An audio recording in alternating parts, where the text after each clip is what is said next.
Hello and welcome. তোমরা দেখছো target biology. আজকে আবারও একটি নতুন ক্লাস নিয়ে আমরা উপস্থিত হয়েছি এবং আজকের যে টপিক সেটা ক্লাস 11-এর। তোমরা যারা রেগুলার দেখছো তো তারা দেখেছো যে আমরা আপাতত ক্লাস 11-এর ইউনিট 1-এর আমরা কিংডম ফাঞ্জাই রয়েছি এবং ফাঞ্জাইয়ের আগের 3টে ভিডিও কিন্তু আমরা আপলোড করেছি।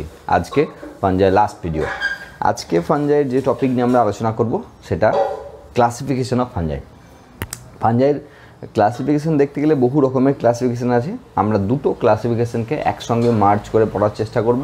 তার আগে ক্লাসিফিকেশনের দুটোর ওভারঅল ভিউ আমরা একবার দেখব। তো তোমরা যারা নতুন দেখছো চ্যানেলে তারা অবশ্যই চ্যানেলটিকে সাবস্ক্রাইব করো এবং পাশে নোটিফিকেশন বেলটাকে অন করে রাখো। আর আরেকটা বিষয় সেটা হলো তোমরা ডেসক্রিপশন বক্সটাকে একটু ফলো করবে। দেখবে ভিডিও যেখানে চলছে তার নিচে একটা অ্যারো আছে, ওই অ্যারোতে ক্লিক করলেই একটা ডেসক্রিপশন বক্স খুলে যাবে। ওই ডেসক্রিপশন বক্সে কিন্তু বিভিন্ন রকমের লিঙ্ক পাবে, যে লিঙ্কগুলোতে বিভিন্ন ভিডিও অথবা পিডিএফ ফাইলের লিঙ্ক দেওয়া আছে, কিছু প্লেলিস্টের লিঙ্কও দেওয়া আছে। তো চলো দেরি না করে শুরু করা যাক। তো দেখো, প্রথমেই এখানে আমরা যে ক্লাসিফিকেশন নিয়ে আলোচনা করব সেটা ওয়েনি ভাউগান এবং বার্নেসের দেওয়া ক্লাসিফিকেশন এবং 1937 সালের ক্লাসিফিকেশন। আরেকটি ক্লাসিফিকেশন যেটা আইন্সবার্টের 1973। তার মানে যথেষ্ট ডিফারেন্স রয়েছে এই দুটো ক্লাসিফিকেশনের মধ্যে। তো প্রথম দেখো যে ক্লাসিফিকেশনটা সেটা কিংডম ফাঞ্জাইকে সেপ্টেড না অ্যাসেপ্টেড, মানে আমরা সেপ্টাম সম্পর্কে শুনেছিলাম যে একটা ফাঞ্জাই যদি এরকম হাইফি বা মাইসেলিয়াম হয় তো সেক্ষেত্রে মাঝখানে এই যে সেল ওয়াল, মাঝখানের যে সেল ওয়াল সেটাকে সেপ্টাম বলা হয়। ওকে, তো এখানে যদি নিউক্লিয়াসগুলো থাকে, সেপ্টামগুলো যদি না থাকে তাহলে সিনোসাইটিক হয়ে যায়, আর যদি সেপ্টামগুলো থাকে তাহলে ইউনিসেলুলার নর্মালি হয় বা ডাইক্যারিওটিক মানে ডাইক্যারিয়নযুক্তও হতে পারে, মানে দ্বিনিউক্লিয়াসযুক্ত হতে পারে, সেটা আমরা পরে আলোচনা করব।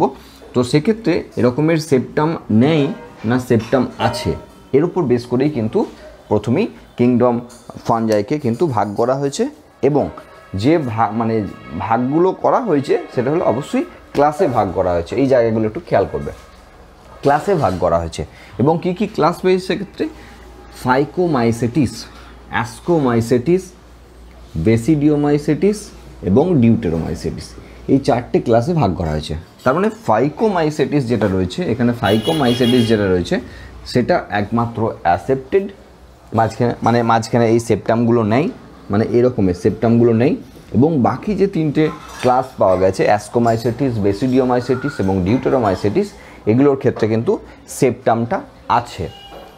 তো এই 4টে ক্লাসের ফাঙ্গাইকে আলাদা করে নামও করা হয়। এখানে অ্যালগাল ফাঙ্গাই বলা হয়, অ্যাস্কোমাইসেটিসকে স্যাক ফাঞ্জাই বলা হয় এবং বেসিডিওমাইসেটিসকে ক্লাব ফাঞ্জাই বলা হয় এবং ডিউটেরোমাইসেটিসকে ফাঙ্গাই ইমপারফেক্টি বলা হয়। এখন কেন বলা হয় সেগুলো তো পরে পরে পড়লেই বোঝা যাবে, তোমরা অবশ্যই দেখতে থাকো।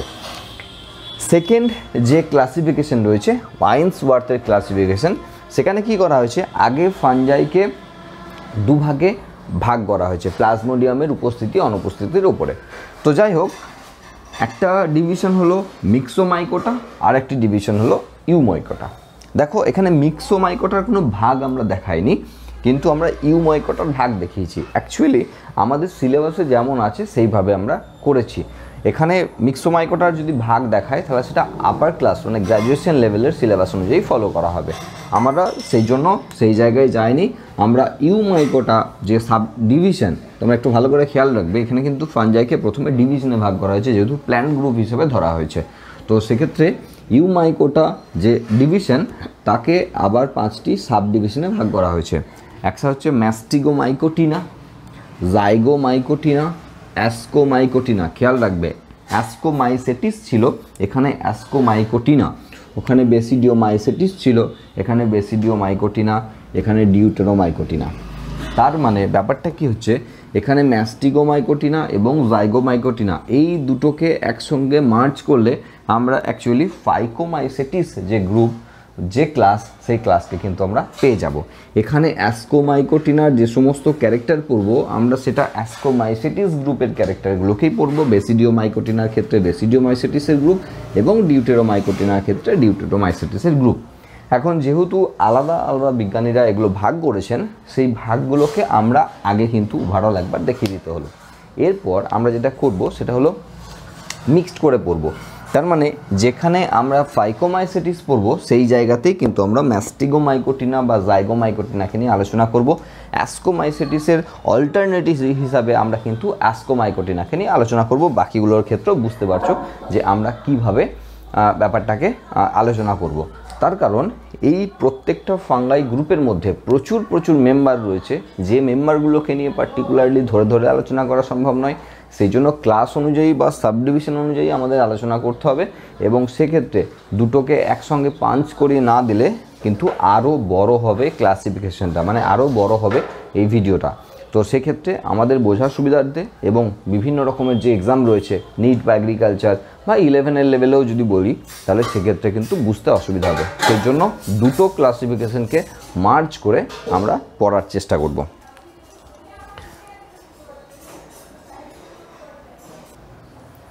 তো এখানে প্রথমেই আমরা যাকে নিয়ে আলোচনা করব সেটা হলো ফাইকোমাইসিটিস অর জাইগোমাইকোটিনা। অ্যাকচুয়ালি ক্লাস অনুযায়ী যদি দেখি তাহলে ফাইকোমাইসিটিস, এবং যদি সাবডিভিশন হিসাবে ধরি তাহলে জাইগোমাইকোটিনা আর ম্যাস্টিগোমাইকোটিনা একসঙ্গে এখানে মিক্সড করা আছে, যাকে আমরা অ্যালগাল ফাঞ্জাই বলছি। তো এখানে বিষয় যেগুলো সেগুলো খেয়াল রাখতে হবে, সেটা হলো প্রথমেই এদের স্পিসিসের সংখ্যা 1500। এদের প্রজাতির যে সংখ্যা সেটা কিন্তু অনেক কম, মাত্র 1500 মতো প্রজাতি এদের রয়েছে। ব্রাঞ্চড, অ্যাসেপ্টেড, মাল্টিনিউক্লিয়েটেড, এই জায়গাগুলো আমরা প্রথমে খেয়াল করতে শুরু করব। ব্রাঞ্চড মানে এই জায়গাটায় যদি আমরা খেয়াল করি তাহলে দেখতেই পাচ্ছি ব্রাঞ্চড মানে শাখা প্রশাখা যুক্ত রয়েছে, এবং অ্যাসেপ্টেড মানে মাঝখানে যে সেপ্টামগুলো ছিল সেই সেপ্টামগুলো কিন্তু নেই। অ্যাকচুয়ালি ছিল বলতে আমরা সেইভাবেই ভাগ করেছিলাম যে সেপ্টেড না অ্যাসেপ্টেড সেই অনুযায়ী।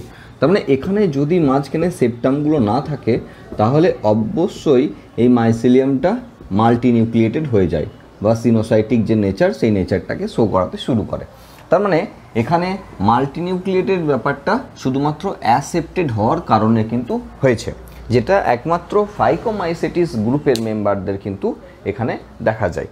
এরপরে যেটা রয়েছে ফ্রাগমেন্টেশন, যেটা ভেজিটেটিভ রিপ্রোডাকশনের মেথড। আমরা আগেও আলোচনা করেছি, আগে 3টে ভিডিও দেওয়া আছে, সেখানে কিন্তু রিপ্রোডাকশন নিয়ে একদম ডিটেলস আলোচনা করা আছে। তোমরা যারা দেখোনি তারা অবশ্যই সেই ভিডিওগুলো দেখে নাও। তো ফ্রাগমেন্টেশনের পদ্ধতি বলার কিছু নাই, কোনো একটা মাইসিলিয়াম ভেঙে গেলে সেখান থেকে নতুন মাইসিলিয়াম গ্রো করে, সেটা অবশ্যই ফ্রাগমেন্টেশনের প্রসেস। এরপরে জুস্পোর বা ক্লামাইডোস্পোর বা স্পোরাঞ্জিওস্পোর, এগুলো অ্যাসেক্সুয়াল রিপ্রোডাকশনের মেথড। আমরা যদি এই জায়গাটা একটু খেয়াল করি, এখানে যে মাইসিলিয়াম, সেই মাইসিলিয়ামের কিন্তু মডিফিকেশন হয়েছে, গোল রঙের একটা স্ট্রাকচার ফর্ম করেছে, এবং এই যে স্ট্রাকচারটা ফর্ম করেছে এটা অ্যাকচুয়ালি স্পোরাঞ্জিওফোর। মানে অ্যাকচুয়ালি যে এই স্ট্রাকচারটাকে ধরে রেখেছে সেটাকে বলা হয় স্পোরাঞ্জিওস্পোর, ফোর মানে ধারণ করা, এবং যে স্ট্রাকচারটা ফর্ম করেছে সেটা স্পোরাঞ্জিয়া বলা হয়। এবং স্পোরাঞ্জিয়ার মধ্যে যে এই ডটেড স্ট্রাকচারগুলো পাচ্ছি সেগুলো স্পোরাঞ্জিওস্পোর, এবং এই মাঝখানে যে নিউট্রিটিভ টিস্যুটা পাচ্ছি এটাকে কলিউমেলা বলা হয়। এই জায়গাগুলো একদম আপ টু নিট লেভেল অবধি কিন্তু আলোচনা করা হচ্ছে। এইগুলোর মধ্যেই কিন্তু কোশ্চেন আসে ক্লাস 11 এবং উইথ নিট। তো এখানে দেখো এই যে অ্যাসেক্সুয়াল রিপ্রোডাকশনের মেথড, স্পোরাঞ্জিওস্পোর মানে এই মেথডটার সাহায্যে রিপ্রোডাকশন হবে। আমরা যখন লাইফ সাইকেল প্যাটার্ন পড়াবো তখন অবশ্যই এটাকে নিয়ে বলে দেবো। ক্লামাইডোস্পোর আমরা আগে আলোচনা করেছি যে প্রতিকূল পরিবেশে আনফেভারেবল কন্ডিশনে যখন আসে তখন কিন্তু এই ক্লামাইডোস্পোর তৈরি করে, এবং জুস্পোর তো ফেভারেবল কন্ডিশনেই তৈরি করে। এরপর যে বিষয়টা বলতে হবে সেটা হলো সেক্সুয়াল রিপ্রোডাকশনের যে মেথড, সেটা হলো গ্যামেটেনজিয়াল কন্ট্যাক্ট, যেটা আমরা এখানে দেখতে পাবো। এই লাইফ সাইকেল প্যাটার্নের মধ্যে আমরা অবশ্যই গ্যামেটেনজিয়াল কন্ট্যাক্টের ব্যাপারটা দেখাবো, যদিও আগেও সেক্সুয়াল রিপ্রোডাকশনে গ্যামেটেনজিয়াল কন্ট্যাক্টের বিষয়ে আলোচনা করা হয়েছে। তো এখানে দু একটা স্পিসিসের নাম জানতে হবে। অ্যালবিউগো ক্যান্ডিডা রয়েছে বা ফাইটোপথোরা ইনফেস্ট্যান্স রয়েছে, এই ধরনের প্রজাতি এই গ্রুপের মেম্বার হিসাবে বিলং করছে এবং খুব কমন, এবং এগুলোকেই বেশি করে মনে রাখতে হয়, সেই জন্য এগুলোকেই দিয়েছি, এগুলো দিয়েই কোশ্চেনগুলো আসে। এবার আমরা যদি লাইফ সাইকেল প্যাটার্নটায় যাই তাহলে আমরা ব্যাপারটা বুঝতে আমাদের সুবিধা হবে। যেমন এখানটা বলছিলাম যে অ্যাসেক্সুয়াল রিপ্রোডাকশনের মেথডকে যখন ফলো করছে তখন কি হচ্ছে, যে অ্যাসেপ্টেড মাইসিলিয়াম রয়েছে সেই মাইসিলিয়ামগুলো একটু মডিফিকেশন হচ্ছে, দিয়ে স্পোরাঞ্জিয়া ফর্ম করছে। এই ধরনের যে স্ট্রাকচারগুলো এগুলোকে স্পোরাঞ্জিয়া বলা হচ্ছে। এই স্পোরাঞ্জিয়ার মধ্যে কিন্তু মাইটোসিস সেল ডিভিশনের মাধ্যমে স্পোরাঞ্জিও স্পোর তৈরি করছে, এবং অবভিয়াসলি এটা একটা অ্যাসেক্সুয়াল রিপ্রোডাকশনের মেথড হিসাবে কাজ করছে, কারণ ফাঙ্গাল হাইফিটা রয়েছে, তার মডিফিকেশন হয়েছে, তার মধ্যে মাইটোসিস, সেল ডিভিশন এবং তারপরে সেই নিউক্লিয়াসগুলো সাইটোপ্লাজম নিয়ে স্পোরাঞ্জিও স্পোর তৈরি করেছে। সেই স্পোরাঞ্জিও স্পোরগুলো যখন স্প্রেড করে, বিভিন্ন জায়গায় স্প্রেড করে, তখন কিন্তু সেখান থেকে আবার মাইসেলিয়াম তৈরি হয়। তার মানে এখানে অ্যাসেক্সুয়াল মেথডের যে ব্যাপারটা সেটা কিন্তু কিছুটা হলেও এখানে স্পোরাঞ্জিওস্পোরের মাধ্যমে যেটা হয় সেটা আমরা বুঝতে পারছি। এবার যদি ফ্র্যাগমেন্টেশন হয় তো সিম্পলি এটা ভেঙে গিয়ে আবার এখানে মাইসেলিয়াম তৈরি হবে, সেটা অবশ্যই ফ্র্যাগমেন্টেশনের মাধ্যমে হবে। যদি ক্লামাইডোস্পোর হয় তাহলে এই মাইসেলিয়ামে কিন্তু মডিফিকেশন হয়ে খাবার জমিয়ে সেটা আবার রিপ্রোডাকশনের মেথড তৈরি করবে। যাই হোক, তো এই জায়গাটা আমরা অ্যাসেক্সুয়াল মেথডের মধ্যে, এই জায়গাটুকুকে আমরা অ্যাসেক্সুয়াল মেথডের মধ্যে রাখছি। এরপর দেখো এখানে আমরা আরেকটা মাইসেলিয়াম এঁকেছি, যেটা লাল রঙের মাইসেলিয়াম এঁকেছি। আমরা যদি এদেরকে একটু সাইন দিয়ে দিই, প্লাস সাইন এবং মাইনাস সাইন দিয়ে দিই, তাহলে এখানে অ্যাকচুয়ালি ফাঙ্গাই হাইফিগুলো দেখতে তো একই রকম, সেক্ষেত্রে কোনটা মেল কোনটা ফিমেল এভাবে ডিনোট করা যায় না। এবং একই মাইসেলিয়ামের ক্ষেত্রে কিন্তু তারা সেক্সুয়াল রিপ্রোডাকশনের মাধ্যমে আসতে পারে। তো সেক্ষেত্রে আমরা প্লাস মাইনাস দিয়ে তাদেরকে প্রকাশ করি। তো আমরা এটা দেখানোর চেষ্টা করেছি যে আলাদা কোনো মাইসেলিয়ামের বা আলাদা কোনো স্পোরাঞ্জিওস্পোর থেকে এই মাইসেলিয়ামটা গ্রো করেছে, যেমন এটা করেছে। আলাদা করে কিন্তু সেই সাইকেলটা আঁকা নাই, তার কারণ বোর্ডে অত স্পেস নাই। তো এখান থেকে স্পোরাঞ্জিওস্পোর থেকে এখানে কিন্তু মাইসেলিয়ামগুলো কিন্তু গ্রো করেছে। এই মাইসেলিয়ামগুলো গ্রো করার পর কি হয়, পরস্পর কিন্তু কন্ট্যাক্টের মধ্যে আসে, যেটাকে আমরা গ্যামেটেনজিয়াল কন্ট্যাক্ট বলছিলাম। তো এক্ষেত্রে আমরা যেহেতু এগুলোকে প্লাস মাইনাস সাইন দিয়ে ডিনোট করেছি, তো কি হয়, এখানে দুটো ফাঙ্গাল হাইফি পাশাপাশি আসার পর এখানে ক্লাব লাইক স্ট্রাকচার ফর্ম করে, মানে কিছুটা উপবৃদ্ধি এখানে কিন্তু লক্ষ্য করা যায় এবং দুটো পাশাপাশি আসতে শুরু করে। এবং কি হয়, এরপরে আরও একটু টাইম পরে এটা দুটো ফিউজ করে যায়, দিয়ে গোটাটাই ওভারঅল একটি স্ট্রাকচারে পরিণত হয়, যেটা এখানে দেখানো হয়েছে। তার মানে এখানে যেহেতু দুটো নিউক্লিয়াস ছিল, দুটি হ্যাপ্লয়েড নিউক্লিয়াস ছিল, এই দুটি হ্যাপ্লয়েড নিউক্লিয়াস যখন ফিউজ করবে অবশ্যই একটি জাইগোট বলবো না, অ্যাকচুয়ালি নিউক্লিয়াস সৃষ্টি হবে, যেটা অবশ্যই টুয়েন। এখান পর্যন্ত যেগুলো ছিল সেগুলো অবশ্যই সব হ্যাপ্লয়েড ছিল, তার মানে এই জায়গাগুলো সবই কিন্তু হ্যাপ্লয়েড রয়েছে, সবই হ্যাপ্লয়েড। এখানে ডিপ্লয়েড একটি জাইগোস্পোর তৈরি হলো। ওকে, তো এখানে যে ডিপ্লয়েড জাইগোস্পোরটা তৈরি হলো তার রিডাকশন ডিভিশন বা মিওসিস বিভাজনের প্রয়োজন আছে। তার মানে এই জাইগোস্পোরের ভেতরে অ্যাকচুয়ালি রিডাকশন ডিভিশন বা মিওসিস ডিভিশন হলো, এবং তারপরে এখান থেকে যত স্পোর এখানে স্প্রেড করেছে সেই স্পোরগুলো কিন্তু প্রত্যেকটাই জার্মিনেট করে জার্মিনেশনের মাধ্যমে এখানে কিন্তু জার্মিনেশনের মাধ্যমে কিন্তু প্রোমাইসেলিয়াম তৈরি করেছে, যে প্রোমাইসেলিয়াম থেকে কিন্তু মডিফিকেশন হয়ে আবারও স্পোরাঞ্জিয়ামের যে স্ট্রাকচার সেই স্ট্রাকচারগুলো ফর্ম করছিল। তার মানে এখানে আমরা অ্যাসেক্সুয়াল মেথড এবং সেক্সুয়াল মেথড দুটোকেই কিন্তু একসঙ্গে রাখতে পারছি লাইফ সাইকেল প্যাটার্নে। ফাইকোমাইসিটিস গ্রুপের যে মেম্বাররা তারা প্রধানত এইভাবে কিন্তু তাদের লাইফ সাইকেল প্যাটার্নটা কাটায়। এবং এখানে আরেকটা জিনিস খেয়াল রাখবে, এটাকে সাসপেন্সার বলা হয় কোন অংশটাকে, সেটা হলো এই যে ফোলার মতো অংশটাকে আমরা তৈরি করছিলাম সেটাকে ধরে রেখেছে যে অংশটা, সেটা হলো সাসপেন্সার। তাহলে এই জায়গাটাকেও নামটা একটু মনে রাখবে। তো এই ফাইকোমাইসিটিসের যে লাইফ সাইকেল প্যাটার্ন সেটা অ্যাসেক্সুয়াল এবং সেক্সুয়াল দুটো মেথডের মাধ্যমে কিন্তু কমপ্লিট করছে। এরপর আমরা যে গ্রুপটা দেখব সেটা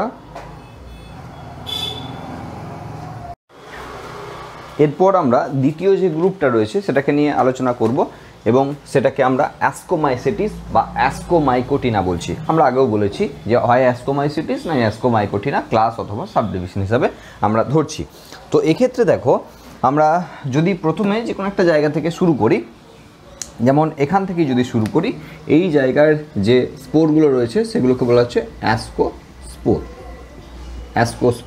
তো অ্যাসকোমাইসিটিস গ্রুপ পড়ছি, তো বুঝতেই পারছো স্পোরের নাম অ্যাসকোস্পোর, বা এই সেক্সুয়াল রিপ্রোডাকশনের উপর বেস করে বা সেক্সুয়াল স্পোরের উপর বেস করেই কিন্তু নাম হয়েছে। তো সেই জন্য অ্যাসকোমাইসিটিস গ্রুপ হিসাবে পরিচিত রয়েছে। তো আমরা ধরে নিলাম এখানে অ্যাসকোস্পোর যে কোনোভাবে জেনারেট করেছে। কীভাবে জেনারেট করেছে সেটা আমরা পরে দেখছি।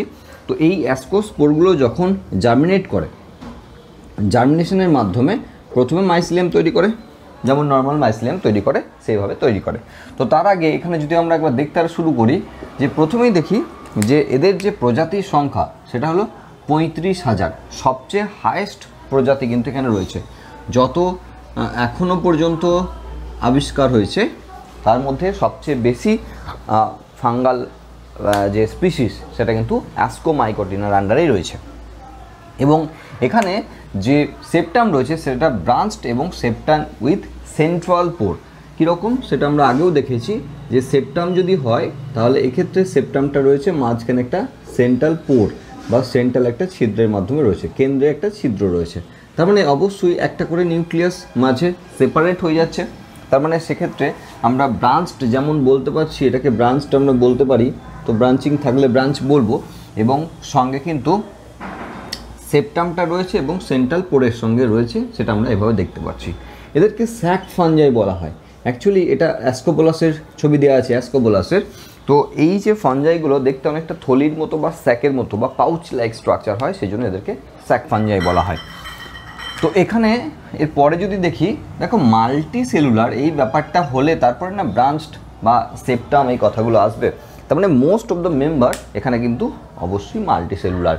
এখানে কেউ কেউ রয়েছে যেমন স্যাকারোমাইসিস, যাকে আমরা ইস্ট বলে চিনি, সে রয়েছে কিন্তু ইউনিসেলুলার। সেই জন্য ইউনিসেলুলার অপশনটা কিন্তু লিখতে হয়েছে।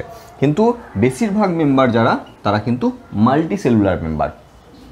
এবং এদের ক্ষেত্রে ফ্র্যাগমেন্টেশন বা বার্ডিং এই দুটো পদ্ধতিতে ভেজিটেটিভ প্রোপাগেশন বা রিপ্রোডাকশন হয়। তো ইস্টের ক্ষেত্রে আমরা জানি এরকম যদি ইস্ট হয় তো ইস্টের ক্ষেত্রে এরকম বার্ড বা মুকুলগুলো বেরোয়, সেক্ষেত্রে এইগুলো আলাদা হয়ে গেলে, বডি থেকে ডিটাচ হয়ে গেলে, সেক্ষেত্রে প্রসিডিওরটাকে বার্ডিং বলা হয়। ফ্র্যাগমেন্টেশন তো জাস্ট ভেঙে যাওয়া, যে কোনো মাইসিলিয়াম ফাঙ্গাসের ক্ষেত্রে কিন্তু যে কোনো মাইসিলিয়াম ভেঙে গিয়ে আবার নতুন করে মাইসিলিয়াম হাইফি তৈরি করতে পারে। কনিডিয়া বা ক্লামাইডোস্পোর এই ধরনের জিনিসগুলো এখন বলার দরকার নেই, কারণ এর আগের ভিডিওতে আমরা কিন্তু রিপ্রোডাকশন নিয়ে আলোচনা করেছি, তো সেক্ষেত্রে বলার দরকার নেই। এক্ষেত্রে যে নতুন টার্মগুলো আমরা পাচ্ছি, দেখো এখানে আমরা একটু খেয়াল করব। অ্যানথ্রেডিয়াম, অ্যাসকোগোনিয়াম, অ্যাসকাস, অ্যাসকোস্পোর, অ্যাসকোকার্প, এই প্রত্যেকটা টার্মকে কিন্তু ভালো করে মাথায় রাখতে হবে, বিশেষ করে আমাদের নিট বা এগ্রিকালচার এক্সামের জন্য। তার আগে আমরা 2-3টে এক্সাম্পল এখানে দিয়ে রেখেছি। স্যাকারোমাইসিস সেরিভিসি, মানে অ্যাকচুয়ালি আমরা ইস্টকে বলছি স্যাকারোমাইসিস সেরিভিসি, পেনিসিলিয়াম নোটেটাম, পেনিসিলিয়াম এবং অ্যাসকোবোলাস, এই ধরনের গ্রুপ, এই ধরনের মেম্বারগুলো কিন্তু এখানে রয়েছে। তো এরপরে দেখো যেখানে আমরা সেক্সুয়াল রিপ্রোডাকশনের যে জায়গাটা, সেটাকে নিয়ে আমরা আলোচনা করবো এবং সেখানেই লাইফ সাইকেল প্যাটার্নটা চলে আসবে। তো যেখান থেকে আমরা শুরু করেছিলাম অ্যাসকোস্পোর, আমরা ধরে নিলাম যে কোনোভাবে অ্যাসকোস্পোর ডেভেলপমেন্ট হয়েছে। এরপরে এই অ্যাসকোস্পোরগুলো যখন জার্মিনেট করে তখন সেখান থেকে মাইসিলিয়াম তৈরি হয়। অ্যাসকোস্পোরগুলো হ্যাপ্লয়েড এবং সেখান থেকে যে মাইসিলিয়াম গ্রো করছে সেটা অবশ্যই হ্যাপ্লয়েড হবে। সব জায়গায় সেন্ট্রাল পোর দিয়ে সেপ্টাম আঁকা সম্ভব নয়, সময় অনেক বেশি লাগবে। তো তোমাদের ধরে নিতে হবে যে যত মাইসিলিয়াম এখানে আমরা আঁকবো সবে কিন্তু উইথ সেন্ট্রাল পোর। এখানে এই মাইসিলিয়ামগুলো গ্রো করে এদের সেক্সুয়াল যে স্ট্রাকচার সেটা তৈরি করে। যদি ফিমেলদের ক্ষেত্রে সেক্সুয়াল স্ট্রাকচার বলি তাহলে অ্যাসকোগোনিয়াম হয়, এরকমের ক্লাব শেপ বা গদার মতো আকৃতি ধারণ করে, যেটাকে অ্যাসকোগোনিয়াম বলা হয়। এটা অবশ্যই ফিমেল স্ট্রাকচার। এবং অন্য কোনো মাইসিলিয়াম থেকে অ্যানথেরিডিয়াম তৈরি হয়, যেটাকে আমরা মেল স্ট্রাকচার বলে ধরি। তার মানে এই মেল এবং ফিমেল স্ট্রাকচার, যেটাকে অ্যাসকোগোনিয়াম এবং অ্যানথেরিডিয়াম রয়েছে, এই দুটোর মধ্যেই কিন্তু প্রচুর নিউক্লিয়াস রয়েছে, যে নিউক্লিয়াসগুলো নিজেদের মধ্যে ফিউজ করবে পরে। এখন কি হয়, এখন যেটা হয় সেটা হলো প্লাজমোগ্যামি এবং ক্যারিওগ্যামি দুটোর মাধ্যমে কিন্তু এদের রিপ্রোডাকশনটা, সেক্সুয়াল রিপ্রোডাকশনটা কমপ্লিট হয়। আমরা আগে যখন লাইফ সাইকেল প্যাটার্ন পড়েছিলাম তখন কিন্তু প্লাজমোগ্যামি এবং ক্যারিওগ্যামি নিয়ে আলোচনা করেছিলাম। তো এখানে দেখো প্রথমেই দুটো মাইসিলিয়াম যখন নিজেদের মধ্যে ফিউজ করছে তখন কিন্তু এখানে ফাঙ্গাসের এই অ্যাসকোমাইসিটিস গ্রুপের ক্ষেত্রে যেটা হয় সেটা প্রথমে কিন্তু প্লাজমোগ্যামিটা হয়। তার মানে দুটোর ক্ষেত্রে যে সাইটোপ্লাজম, সেই সাইটোপ্লাজমটা ফিউজ করে গেছে। দেখো প্রত্যেকটা সেপ্টামের মধ্যে যে আমরা নিউক্লিয়াস দেখছি, দুটো করে নিউক্লিয়াস দেখছি, দুটো কালারে দিয়ে রেখেছি এবং লিখে রেখেছি N+N, নট 2N। তাহলে N+N ডাইক্যারিয়ন যুক্ত আর কি, দুটো নিউক্লিয়াস যুক্ত এখানে কিন্তু হাইফিগুলো রয়েছে, যেগুলোকে অ্যাসকোজেনাস হাইফি বলছি। গ্রুপের নাম অনুসারে কিন্তু হাইফির নাম রয়েছে অ্যাসকোজেনাস হাইফি, এবং অবশ্যই সেক্সুয়াল রিপ্রোডাকশনের ফলে তৈরি হচ্ছে, সেই জন্য নামটা তো আরও অ্যাসকোজেনাস হাইফি হয়েছে। তো এখানে প্রথমে প্লাজমোগ্যামিটা হয়ে গেছে, মানে দুটো আলাদা আলাদা যে ফাঙ্গাই হাইফি ছিল সেই ফাঙ্গাল হাইফির দুটোর ফিউজ করেছে, সাইটোপ্লাজমের ফিউজ করেছে, নিউক্লিয়াসগুলো এখনও ফিউজ করেনি, পাশাপাশি আছে। এখন এই যে অ্যাসকোজেনাস হাইফি, সেই অ্যাসকোজেনাস হাইফিগুলো অ্যাসকাস মাদার সেল তৈরি করে এবং যেটা 2n হয়। তার মানে এরপর ক্যারিওগ্যামি যে পদ্ধতিটা, সেই ক্যারিওগ্যামি পদ্ধতিটা এখন কিন্তু হয়, মানে দুটো যে নিউক্লিয়াস, সে দুটো নিউক্লিয়াস কিন্তু পরস্পর ফিউজ করে যায় এবং অবশ্যই সেটা ডিপ্লয়েড নিউক্লিয়াসে পরিণত হয়, যেটা ক্যারিওগ্যামি বলছি আমরা। আর যে প্রত্যেকটা সেল তৈরি হচ্ছে, এখানে যে প্রত্যেকটা সেল রয়েছে, সেই প্রত্যেকটা সেলকে আমরা বলছি অ্যাসকাস মাদার সেল। তার মানে প্রত্যেকটা সেল, দেখো এখানে প্রত্যেকটা সেলকে বলছি আমরা অ্যাসকাস মাদার সেল। ওকে, তার মানে এখানে যেহেতু 2n রয়েছে, তো অবশ্যই এটা বলার অপেক্ষা রাখে না যে এরপর যখন এখান থেকে কিছু জেনারেট করবে তখন অবশ্যই রিডাকশন ডিভিশনের মাধ্যমে জেনারেট করবে। ওকে, তার মানে এখানে যখন রিডাকশন ডিভিশন হবে তো কি হয়, প্রথমে একবার মিওসিস হয়, তারপর একবার মাইটোসিস হয়। তো একবার মিওসিস হলে কি হবে, এখানে 4টে স্পোর তৈরি হবে এবং এর প্রত্যেকটার একটা করে মাইটোসিস ডিভিশন হলে এখানে টোটাল 8টা স্পোর তৈরি হবে। সেই জন্য অ্যাসকাস মাদার সেল থেকে এখানে 8টা করে কিন্তু স্পোর জেনারেট করে, যেগুলোকে আমরা অ্যাসকোস্পোর বলি। তাহলে অ্যাসকোস্পোর, এবার এখানটা একটু খেয়াল রাখবে, এই যে অ্যাসকোস্পোরগুলো রয়েছে, অ্যাসকোস্পোরগুলো বিভিন্নভাবে থাকতে পারে। কোথাও কোথাও এরকম ছোট ছোট পাউচ লাইক স্ট্রাকচার থাকে, যার মধ্যে 8টা করে অ্যাসকোস্পোর থাকে। এরকমের প্রচুর পাউচ লাইক স্ট্রাকচার থাকে, মাইসিলিয়াম দিয়ে ঘেরা, সেখানে এরকম করে 8টা করে, এরকম করে 8টা করে অ্যাসকোস্পোর থাকে। এবার এখানে যে অ্যাসকোস্পোরগুলো জেনারেট করছে সেগুলো হাইফি দিয়ে যেমন ঘেরা রয়েছে, যেমন এগুলোকে ফার্টাইল বলছি, অ্যাকচুয়ালি এগুলো রিপ্রোডাকশনে সক্ষম। তো দু রকমের হাইফি এখানে থাকে, একটাকে বলা হয় স্টেরাইল হাইফি, একটাকে বলা হয় ফার্টাইল হাইফি। তো ফার্টাইল হাইফি যেগুলো অ্যাসকোস্পোর ধারণ করে আছে সেগুলোকে আমরা ফার্টাইল হাইফি বলছি, মানে যেগুলো রিপ্রোডাকশন করতে পারে। কিন্তু যেগুলো রিপ্রোডাকশন করতে পারে না, অক্ষম, সেগুলোকে আমরা স্টেরাইল হাইফি বলছি। এখন স্টেরাইল এবং ফার্টাইল সব রকম হাইফি মিলিয়ে এরকমের কিন্তু স্যাক লাইক স্ট্রাকচারটা তৈরি করেছে, যেটা আমরা অ্যাসকোবোলাসের ক্ষেত্রে দেখি। অ্যাসকোবোলাস কাউডাং ফাঞ্জাই বলা হয়। অ্যাকচুয়ালি গোবরের মধ্যে যদি গোবর বেশি দিন ধরে পড়ে থাকে তাহলে সেখানে ছোট্ট ছোট্ট এরকমের এই ধরনের স্ট্রাকচার কিন্তু আমরা ওখানে খুঁজে পাবো, বা ফাঙ্গাই আমরা খুঁজে পাবো, যেগুলো অ্যাসকোবোলাসের মেম্বার। তো এই অ্যাসকোবোলাস মেম্বারটার বডি, ফ্রুট বডি, এটাকে ফ্রুট বডি বলা হয়। ফ্রুট বডিটা তৈরি হয়েছে যা দিয়ে, সেটা হলো স্টেরাইল এবং ফার্টাইল হাইফি দিয়ে। ফার্টাইল হাইফির মধ্যে কিন্তু এই অ্যাসকোস্পোরগুলো আছে, যে অ্যাসকোস্পোর দিয়ে আমরা শুরু করেছিলাম প্রথমে বলাটা। তার মানে এই অ্যাসকোস্পোরগুলো যেহেতু হ্যাপ্লয়েড, তাহলে অ্যাসকোস্পোরগুলো যখন জার্মিনেট করছে এবং সেখান থেকে যখন মাইসিলিয়াম গ্রো করছে, তখন অবশ্যই হ্যাপ্লয়েড মাইসিলিয়াম গ্রো করেছে। মানে প্রত্যেকটা সেপ্টামের মধ্যে, সেপ্টাম দিয়ে ঘেরা যে অংশ বা সেল ওয়াল দিয়ে ঘেরা যে অংশগুলো, সেখানে একটা করে নিউক্লিয়াস কিন্তু রয়েছে, মানে এখানে মোনোক্যারিয়ন কিন্তু অবস্থায় রয়েছে। কিন্তু এইখানে যখন সেক্সুয়াল রিপ্রোডাকশন চলছে তখন কিন্তু ডাইক্যারিওটিক ফেজ চলছে, নট ডিপ্লয়েড ফেজ। ডিপ্লয়েড মানে 2n, ডাইক্যারিওটিক মানে n+n। তাহলে এখানে মোনোক্যারিওটিক ফেজ চলছে, এখানে ডাইক্যারিওটিক ফেজ চলছে। তো মোনোক্যারিওটিক ফেজের এখানে কিন্তু গোটা যে অ্যাসেক্সুয়াল রিপ্রোডাকশনের মেথড, সেটা বারবারই ঘুরে ফিরে হয়। তার কারণ এখানে ফাঙ্গাল হাইফি যেটা, সেই ফাঙ্গাল হাইফি থেকে আবার ভেঙে গিয়ে ফ্র্যাগমেন্টেশন হতে পারে, বার্ডিং হতে পারে, অথবা এখান থেকে কোনো অ্যাসেক্সুয়াল স্পোর জেনারেট করে। সমস্ত রিপ্রোডাকশনের যে অ্যাসেক্সুয়াল মেথডটা, সেটা কিন্তু এই জায়গার মধ্যে মোনোক্যারিওটিক নিউক্লিয়াসের, মোনোক্যারিয়নযুক্ত যে নিউক্লিয়াস, তার মধ্যে কিন্তু ঘোরাঘুরি করছে। এরপর আমরা নেক্সট গ্রুপ নিয়ে আলোচনা করব, সেটা অবশ্যই বেসিডিওমাইসেটিস বা ব্যাসিডিওমাইকোটিনা। দেখো 3 নম্বর এই ফাঞ্জাই গ্রুপে আমরা যেগুলো দেখব, সেটা হলো প্রথমেই এদের যে প্রজাতি রয়েছে সেটা কিন্তু 25,000 মতো প্রজাতি কিন্তু এখানে রয়েছে। তার মানে অ্যাসকোমাইসিটিসে যেখানে 35,000 মেম্বার ছিল, এখানে সেই মেম্বারের সংখ্যা কিন্তু 25,000 মতো। এবং এরাও কিন্তু ব্রাঞ্চড এবং ডলিপোর সেপ্টাম, খুব ইম্পর্টেন্ট জিনিস ডলিপোর সেপ্টাম, এটাকে নিয়ে আমরা আগে আলোচনা করেছি, এটাকে নিয়ে অনেক কোশ্চেন আছে। সেটা হলো এই যে মাইসিলিয়াম দেখছো, আমরা আগে বলেছি মাইসিলিয়াম দেখছো, এই যদি মাইসিলিয়াম হয়, মাইসিলিয়ামের মাঝে সেপ্টাম আছে, কিন্তু সেই সেপ্টামটা কীরকম, এরকম ফার্স্ট ব্র্যাকেটের মতো। মানে আগে যেমন অ্যাসকোমাইসিটিসের ক্ষেত্রে সেপ্টাম উইথ সিঙ্গেল পোর ছিল, সেটা নর্মাল একটা পোর ছিল, এখানে কিন্তু এই ফার্স্ট ব্র্যাকেটের মতো একটি পোর রয়েছে, যেটাকে বলা হয় ডলিপোর সেপ্টাম। ওকে, তার আগে একটা জিনিস জানো যে এটাকে, এই যে গ্রুপ, এই ব্যাসিডিওমাইকোটিনা যে গ্রুপ, তাকে ক্লাব ফাঞ্জাই বলা হয়। অ্যাকচুয়ালি গদার মতো দেখতে, এদের যে ব্যাঙের ছাতা বা মাশরুম যেগুলো আমরা চিনি, সেগুলো সবই কিন্তু এই ধরনের স্ট্রাকচার তৈরি করে, সেগুলোকে ক্লাব ফাঞ্জাই বলা হয়। তো কিছু নামে পরিচিত এরা, যেমন টোডস্টুল, মানে ব্যাঙের ছাতা, মাশরুম যেটাকে আমরা খাবার হিসাবে গ্রহণ করি, সেই মাশরুম কিন্তু এই গ্রুপের মেম্বার রয়েছে। এবং এডিবল ফাঞ্জাইয়ের নাম বলে তখন অ্যাসকোবোলা মানে অ্যাগারিকাস বায়োস্পোরাস, অ্যাগারিকাস ক্যাম্পেস্ট্রিস, এই ধরনের নামগুলো কিন্তু আমাদের বলতে হয়। ক্লাস 11-এও কিন্তু আসে যে এডিবল ফাঞ্জাইয়ের নাম লিখতে বলে। একে পাফ বল ফাঞ্জাই বলা হয়, ব্র্যাকেট ফাঞ্জাই বলা হয়। এই ধরনের নামগুলো কিন্তু জেনে রাখতে হবে, কারণ নিটের ক্ষেত্রে কোশ্চেনগুলো কিন্তু থাকবে কোন গ্রুপের মেম্বার হিসেবে এই ফাঙ্গাইগুলো রয়েছে। এরপরে এদের ভেজিটেটিভ রিপ্রোডাকশনের মেথড যদি যাই, বার্ডিং, ফ্রাগমেন্টেশন, যেগুলো নিয়ে আশা করি আলোচনা করতে হবে না। অ্যাসেক্সুয়াল মেথডেও কিন্তু কর্নিডিয়া, ওইডিয়া বা ক্লামাইডোস্পোর এই ধরনের অ্যাসেক্সুয়াল রিপ্রোডাকশনের মেথডগুলো কিন্তু এরা ফলো করছে।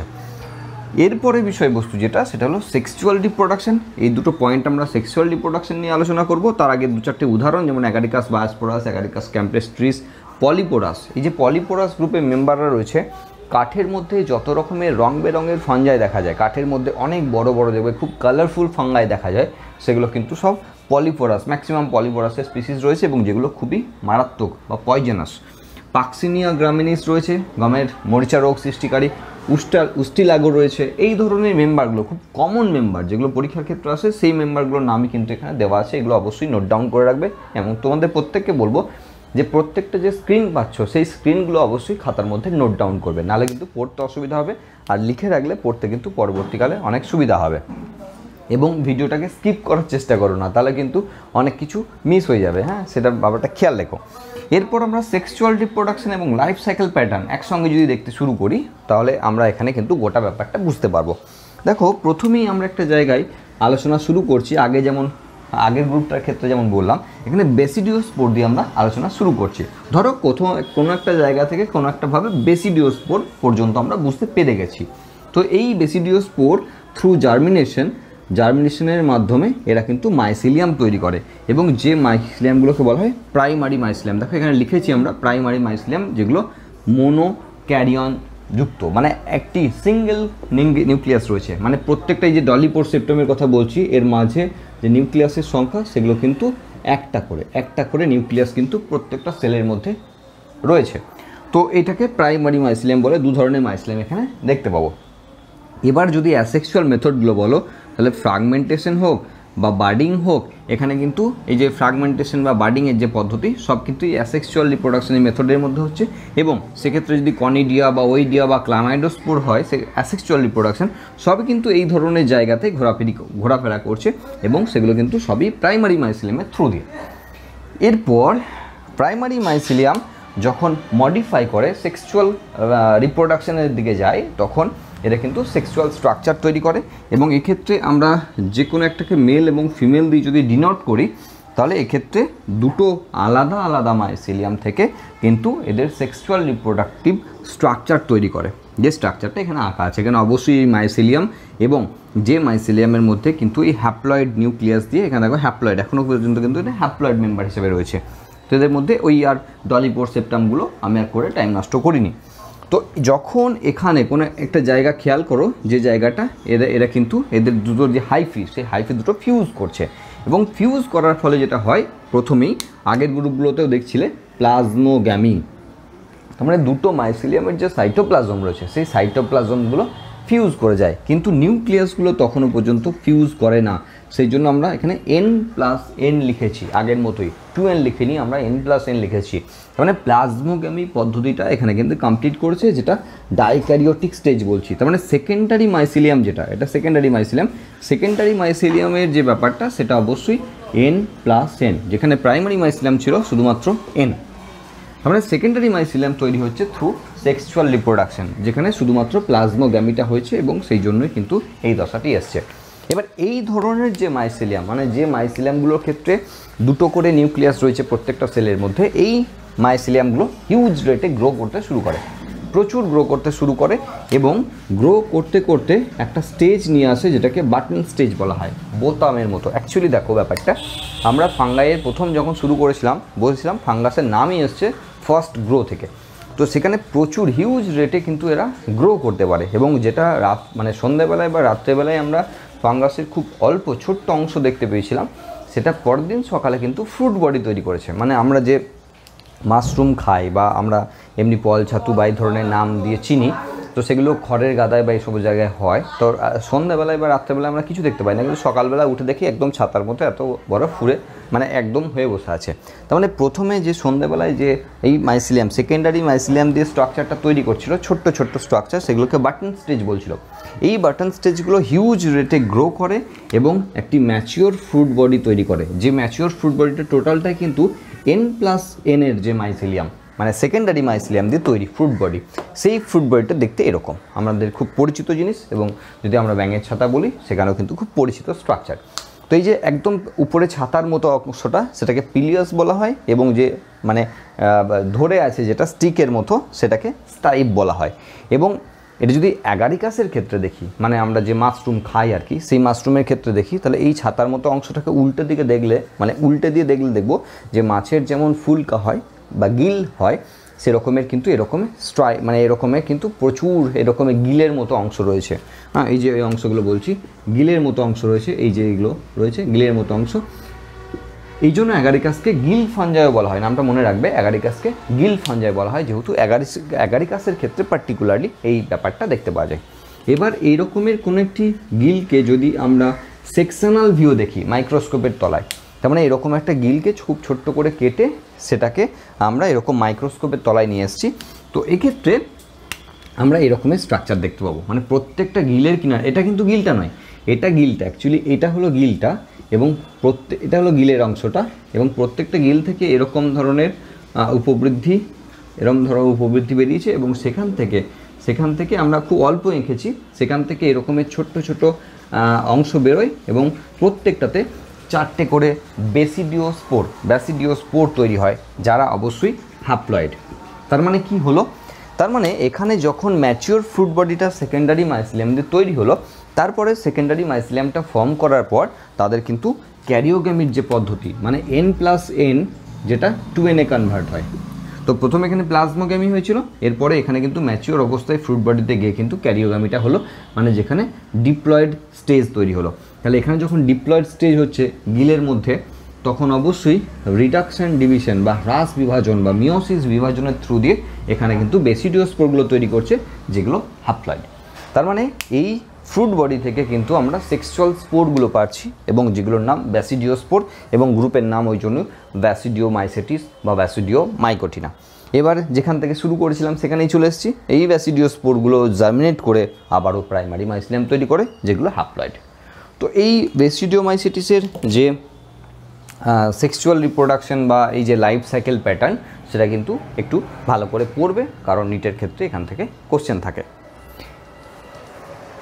এরপরে আমরা যেটাকে নিয়ে আলোচনা করব নেক্সট গ্রুপ, সেটা হলো ডিউটেরোমাইসেটিস বা ডিউটেরোমাইকোটিনা। এরপর একদম লাস্ট গ্রুপে এসে আমরা আলোচনা করব।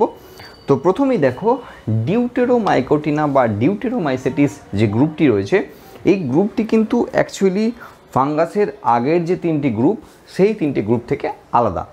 তার কারণ কি, এখানে দেখো যে জায়গাগুলো আমরা ফোকাস করব সেই জায়গাগুলোকে নোট ডাউন করেছি।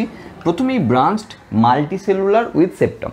দেখো, মাল্টি নিউক্লিয়েটেড উইথ সেপ্টাম, তার মানে কি, এখানে যে মাইসিলিয়াম থাকে সেই মাইসিলিয়ামগুলো অবশ্যই ব্রাঞ্চড এবং মাল্টি নিউক্লিয়েটেড, কিন্তু সেপ্টাম আছে, ফাইকোমাইসেটিসের মতো নয়, কিন্তু সেপ্টাম আছে। এই জায়গার থেকে ফোকাস করার বিষয় যেটা, সেটা হলো এখানে 2 নম্বর পয়েন্টটাও তেমন কিছু নয়, ক্লামাইডোস্পোর বা ব্লাস্টোস্পোরের মাধ্যমে এরা সেক্সুয়াল রিপ্রোডাকশন করে, ছেড়ে দাও। এর পরের পয়েন্টগুলো থেকে কিন্তু ইম্পর্টেন্ট, সেটা হলো ট্রু সেক্সুয়াল স্টেজ অ্যাবসেন্ট। তার মানে আগের যে 3টে গ্রুপ, ফাইকোমাইসেটিস, অ্যাসকো বা ব্যাসিডিওমাইসেটিসের ক্ষেত্রে আমরা কিন্তু ট্রু সেক্সুয়াল রিপ্রোডাকশন পাচ্ছিলাম, এখানে কিন্তু ট্রু সেক্সুয়াল স্টেজ অ্যাবসেন্ট। সেই জন্য এই জায়গাটাকে অ্যাকচুয়ালি ডাস্টবিন ফাঞ্জাই বলা হয়।